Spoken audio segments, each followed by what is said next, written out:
ठाणे महानगरपालिकेतील MIM पक्षाच्या नगरसेविका सहर शेख यांचे जात प्रमाणपत्र अवैध असल्याचा अहवाल तहसीलदार उमेश पाटील यांनी सादर केला आहे।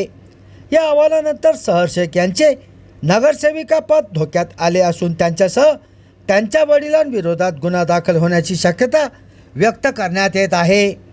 या प्रकरणात जावेद सिद्दीकी यांनी सहर शेख यांचे वडील युनुस शेख यांच्या जात प्रमाणपत्राबाबत तक्रार केली होती। त्यानुसार प्रशासनाकडून चौकशी सुरू करण्यात आली। तपासात सहर शेख या मूळच्या उत्तर प्रदेशातील गाझियाबाद येथील रहिवासी असल्याचे समोर आले आहे। तक्रारीनुसार महाराष्ट्रात स्थलांतरित झाल्यानंतर युनुस शेख यांनी नमुना 10 लागू असताना नमुना 8चा वापर करून इतर मागास प्रवर्गाचा म्हणजेच OBCचा दाखला मिळवला। त्या दाखल्याच्या आधारे सहर शेख यांनी मुंबई शहर जिल्हाधिकारी कार्यालयातून जात प्रमाणपत्र घेतल्याचे नमूद करण्यात आले आहे। या प्रमाणपत्राच्या आधारे त्यांनी ठाणे महानगरपालिका निवडणूक लढून विजय मिळवला। या प्रकरणाची सुनावणी 18 मार्च रोजी होणे अपेक्षित होते, मात्र युनुस शेख यांनी गैरहजेरी लावली।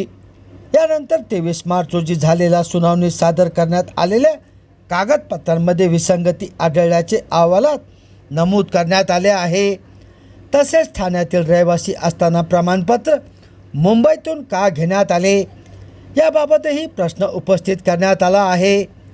तहसीलदारांच्या अहवालानुसार उपविभागीय अधिकारी ठाणे आणि कोकण विभागीय जात पडताळणी समितीकडे पुढील कारवाईसाठी प्रस्ताव पाठवण्यात आला आहे।